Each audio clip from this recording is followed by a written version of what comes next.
With interest rates going up, increased property prices, and a crazy rental market, you might be wondering, is the BRRRR method still profitable in 2025? The harsh reality is that no, 90% of investors will lose money with the BRRRR strategy, and there's only 10% of investors that are actually successful. Fortunate for you, after seeing 100 deals go through me and my team and financing a lot of them and working with so many investors, I figured out and pinpointed the key strategies that these investors are doing to be able to become profitable using the BRRRR method. So if you want to know what they're doing, grab something to take notes with, and I'm just going to get right into it. The first thing is mortgage rates. So right now, mortgage rates are in the 6 to 9% range, depending on the program. I know that's such a gap, but really depends on the loan. For a primary house, it's 6 to 7%. For an investment property, it's 7 to 9%, right? So it depends on credit, how much you're putting down, the type of property, things of that nature. There's over 80 data points that really go into a mortgage rate, actually. So even if you Google it, it won't give you the exact data specific to your situation. And I'm gonna talk about how to combat this and improve your bottom line. With inflation and labor costs going up, it's obviously getting harder to be able to really have enough margin at the end of the deal. And so what a lot of guys are doing is they're looking for high growth markets. And I'm gonna cover what really factors into a growth market. Next thing is rental demand. They wanna make sure that the rental demand is there. And then the next thing is credit score. So this is a big underutilized method, but you wanna have your credit score above 760. When lenders are giving you financing, the best scores and the best people that get the best terms are anything above 760 plus. After that, it really starts to taper off. So you wanna target and make sure that your credit score is high. And then also you want to avoid big box lenders, right? These big companies have higher margins. That's why I like my setup. My team and I are very lean. And so we run a mortgage broker shop. What that means is that we can find you the best deal based on the property, based on the situation. If you have any more questions, my contact info is a link in the description. You can just reach out and we can help. But to deal with increased home prices, you want to target the 10 to 15% of properties that aren't retail listings. Most listings that go out on the MLS are for your everyday home buyer. They just want to buy a house, right? But you as an investor, you're looking through a different lens. And really, the distressed properties, the auctions, the foreclosures, the for sale by owners even, a lot of those properties are the ones you want to look for because they will have investor potential. So keep that in mind. 10 to 15% of whatever you see on the MLS is really what you want to target as an investor, and that'll help you deal with the inflated home prices that you're going to see for a lot of standard retail listings. Now, with all that being said, I know I covered a lot of bad news. There's still good news, and that is that rental demand is still there and it's increasing year over year. What we're noticing is that despite the market being good, despite the market being bad, rental demand will remain strong because people need a place to live, which is good for you as an investor. So what if you find a deal and you rehab it and you're ready to refinance? Is it still profitable to do the refinance and to pull the money out? The short answer is it depends. When an investor looks at refinancing, I look at three things. The first thing is the payment on the mortgage. The second thing is the closing cost to refinance. And the third thing is the prepayment penalties.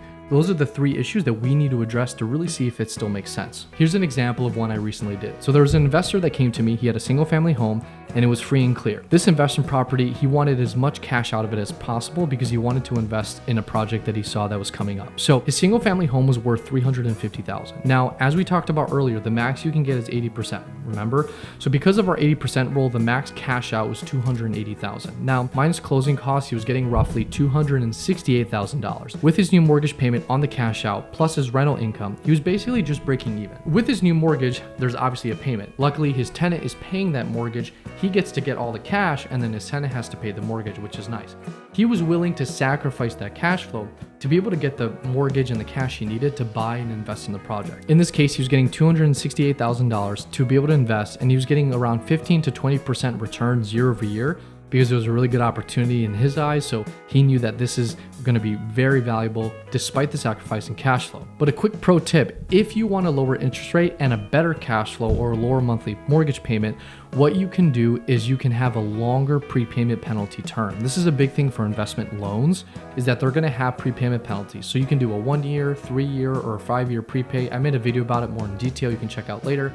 But basically, if you want a shorter prepayment penalty, you have to do a higher rate. If you want a lower rate, you'll do a higher prepayment term. So if you know you're not going to pay it off soon, get the lower rate. If you think you want to be in the middle, you can have that option as well. That's why I work with my investors to really pick which option works best for them. So that's great. We know how to find a deal, refinance to make sure that it still makes sense, but how do we bring it all together to make sure that our overall bottom line is still profitable? There's three strategies I've consistently seen the top 10% of investors use to be able to come out on top. The first thing is targeting undervalued properties. So I mentioned this earlier, look for solvable issues that many investors might overlook on the outside, right? Or many home buyers might overlook. Second is focusing on high rental demand areas. For those, you want to look for 3 key factors. The first one is low vacancy rates. So if you know that there's not a lot of turnover, that's a good sign. The second thing is rising rent prices. This shows that landlords can charge more due to competition among renters. And the third thing is job market strength, right? Looking around the area to see, hey, is there a local hospital, a big factory? These are things that landlords or smart investors look for to make sure that if there is a good local job market, that's going to attract workers who really need housing, and that drives up rental demand. The third thing that I've noticed that investors are doing to be in the top 10% is that they're managing the construction projects well, and they're very anal about every little thing. So they're on top of their guys, and they're making sure that every single day something gets done or something moves forward. Now, sometimes with permitting, sometimes with the weather, you have to sit, and that's okay. But I'm saying if there's an opportunity for your guys to go in and actually fix and do the rehab, you got to make sure that they're doing the job and that they're working. I grew up doing construction. Personally, I can tell you firsthand, a lot of guys, when the boss isn't out there, they're going to take a lot of smoke breaks. They're not going to work as hard. They're not going to be as diligent because they don't care. And I'm sorry, but a lot of guys just go in, do the bare minimum, get the paycheck, and go home. And I get it. That's just normally how the average person works. So having someone there to make sure that the guys are working and that the guys are getting the job done is really going to save you a lot of time that you're not going to notice until you get to the end, and then you're falling behind on like inspection, or you're falling behind on deadlines. Now, the best thing you can possibly do as an investor to use the BRRRR method to really scale and grow and become financially free is you use an owner-occupied construction loan and you house hack into a multifamily property. That's one of the best combos you can do. You get a lower rate, and you can get a multifamily property for 3.5% down or 5% down at the time of this recording. For example, you can buy a 4-unit property 5% down with 100% of the rehab finance. And I'm gonna break down how that works right now. Now, there's 2 types of owner-occupied construction loans you can get, and this will really kickstart your BRRRR method, right? Here's an example of one we actually did, where we bought a 4-unit property for $515,000 using an FHA 203K loan. The rehab budget was $200K. Everything had 1 bed, 1 bath, every single unit, plus an unfinished basement.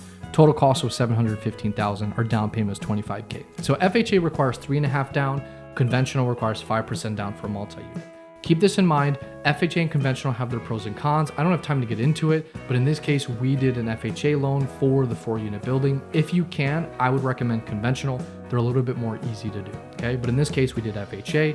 With that, we added a bedroom in every single unit. So every single unit became a 2-bedroom, 1 bathroom. It took this current rental income that we had, as you can see here for each unit, and it increased it dramatically. Notice the difference between these units at the current rental income versus the new rental income. Really, all this is, like I said in the beginning, is upgrading, adding bedrooms and bathrooms, having a better floor plan, and having good amenities. If you have those 3 things, sky's the limit within reason to be able to increase the rental income. So that's why the rehab method is so powerful. If you're able to buy a multifamily, house hack, have all the other tenants live in the units, increase the value, forced appreciation, now you have higher rental income. So that's why house hacking with an owner-occupied construction loan is one of the best things you can do.